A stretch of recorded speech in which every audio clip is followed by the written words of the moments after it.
English பேசிட்டு இருக்கும்போது அந்த சரியான வார்த்தை வராத ஒரு ஃபீலிங் இருக்கே, அது எப்படி இருக்கும் தெரியுமா? எரிச்சலா இருக்கும்.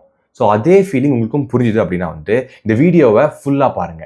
ஸோ இந்த வீடியோ நம்ம எதை பற்றி பேச போறோம்னா, எப்படி நம்ம ஓவர் திங்க் பண்ணுறதை ஸ்டாப் பண்ணிட்டு எப்படி இங்கிலீஷ் பேசுறது ஸ்டார்ட் பண்ணலான்னு பார்க்க போகிறோம். ஸோ ஏன் முதல்ல ஓவர் திங்க் பண்ணுறோம், ஏன் முதல்ல அந்த மாதிரி வார்த்தைலாம் வரல, ஏன் நான் பேசிட்டு இருந்தா நான் திடீர்னு அந்த வார்த்தை வரல, ஏன் எனக்கு வொக்காபுலரி இல்லை அப்படின்னா அது என்ன காரணம்னா, நீங்கள் பேசும்போது வார்த்தையில ஃபோக்கஸ் பண்ணுறீங்க.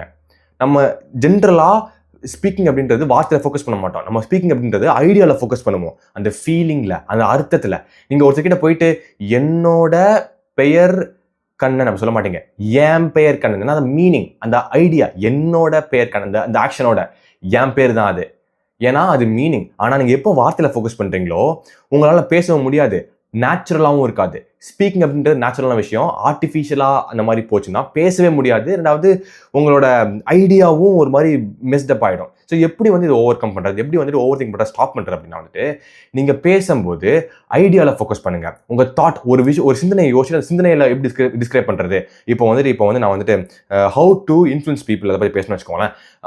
One of the ways to influence people is to actually become interested in others instead of trying to get others to be interested in you. Because if you spend 2 years of your life trying to get others to be interested in you, you will barely get any friends. But if you spend 2 months of your life trying to make yourself interested in others, you will make more friends than your whole life you did in your whole life. So பார்த்தீங்களா, இப்போ நான் அந்த ஐடியாவை யோசிச்சுட்டு அதை பற்றி பேச ஆரம்பித்தேன். ஈஸியாக இருந்துச்சு. ஸோ ஒரு விஷயம் நீங்கள் கண்டிப்பாக பண்ணி ஆகணும். என்னன்னா நீங்கள் நிறைய பேர் என்ன பண்ணுவீங்கன்னா நீங்கள் பேச ஆரம்பிக்கும் போது, இங்கிலீஷில் பேச ஆரம்பிக்கும் போது, நீங்கள் பண்ண மாதிரியே நான் பண்ணேன் ப்ரோ, ஆனால் தப்பு பேசுகிறேனே bro. Sisters, brothers and sisters, நீங்கள் எந்த லாங்குவேஜில் புதுசாக பேசும்போதும் ஐடியாஸ் டிஸ்கிரைப் பண்ணும்போது தப்பாக தான் இனிஷியலாக பேசுவீங்க. ஆனால் அது ஒரு ஃபேஸ். அந்த ஃபேஸ்லேருந்து நீங்கள் அவாய்ட் பண்ணீங்க அப்படின்னா இன்னும் மிஸ்டேக் பண்ணுவீங்க. அந்த ஃபேஸை ஃபேஸ் பண்ணுங்கள். அந்த ஃபேஸில் கொஞ்சம் பேசிட்டே இருக்கும்போது ஆட்டோமேட்டிக்காக 10 நாள் 15 நாள் 1 மாதத்துல இம்ப்ரூவ் ஆவீங்க. கண்டிப்பாக இம்ப்ரூவ் ஆவீங்க, ரொம்ப வேகமாக இம்ப்ரூவ் ஆவீங்க. ஏன் இம்ப்ரூவ் ஆக மாட்டீங்கன்னா நீங்கள் மிஸ்டேக்ஸ் பண்ணும்போது பண்ண வேணாம்னு மிஸ்டேக்லேருந்து you're trying to get rid of the mistake. அந்த மிஸ்டேக் ஓகே மிஸ்டேக் தான், இக்னோர் பண்ணிட்டு அடுத்து பேசாமல், மிஸ்டேக் பண்ணும்போது ஐயோ போச்சு நல்லா வேஸ்ட்டு. பிகினர்னா அப்படி தான் பேச முடியும். இனிஷியலாக ஆரம்பிக்கிறீங்கன்னா கொஞ்சம் அப்படி தான். எந்த லாங்குவேஜ்லையும் எவ்வளோ பெரிய ஆளாக இருந்தாலும், இங்கிலீஷே உலகத்திலே சிறந்த இங்கிலீஷ் ஸ்பீக்கராக இருந்தாலும் தமிழ் கற்றுக்கும் போது அவர் ஐடியா டிஸ்கிரைப் பண்ணும்போது தப்பு தான் பேசுவார். ஆனால் தப்பு பேசும்போது அவர் எனக்கு வேணாம், எனக்கு இதெல்லாம் வேணான்னு சொல்லி தவிர்த்தாருன்னா கண்டிப்பாக அவருக்கு இன்னும் மிஸ்டேக்ஸ் பண்ணி உங்களுக்கு என்னென்ன பிரச்சனை இருக்கோ அதே பிரச்சனை அவனுக்கு வரும். ஆனால் அதை பண்ணாமல் எனக்கு ஓகே, நான் இது ஒரு ஃபேஸ் தான், மிஸ்டேக்ஸ் பண்ணுறதா நேச்சுரல் அப்படின்னு சொல்லிட்டு அதில் அப்படியே பண்ணி பண்ணாருனாலே போதும் ஆட்டோமேட்டிக்காக கற்றுப்பாங்க. ஸோ மிஸ்டேக்ஸ் பண்ணி நீங்கள் ஒவ்வொரு மிஸ்டேக்ஸ் வீடியோ எடுத்ததில் பார்க்கணும் அவசியமே இல்லை.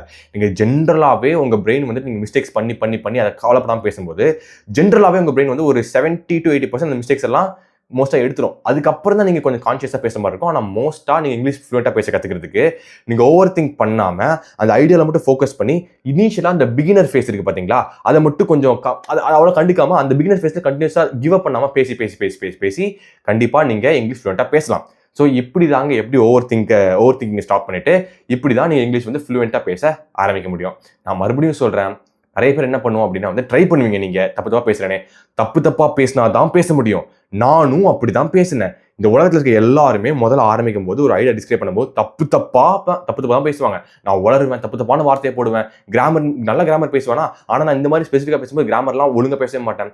ஏன்னா நான் அந்த மிஸ்டேக் ஃபேஸை அக்செப்ட் பண்ண மாட்டேன். ஆனால் நான் அக்செப்ட் பண்ணி அந்த மிஸ்டேக்ஸ்லாம் ஓகேன்னு நான் கிவ் அப் பண்ணாமல் ரெகுலராக பேசும்போது என்ன ஆகும்னா நான் ஆட்டோமேட்டிக்காகவே இம்ப்ரூவ் ஆவேன். ஸோ இப்படி தாங்க ஓவர் திங்க் ஸ்டாப் பண்ணிவிட்டு நீங்கள் பேசுகிறத இம்ப்ரூவ் பண்ண முடியும். மறக்காமல் வீடியோக்கு ஒரு லைக் போட்டுருங்க, அப்புறம் சப்ஸ்கிரைப் பண்ணிடுங்க. வேறு எதுவும் இல்லை. தேங்க்யூ.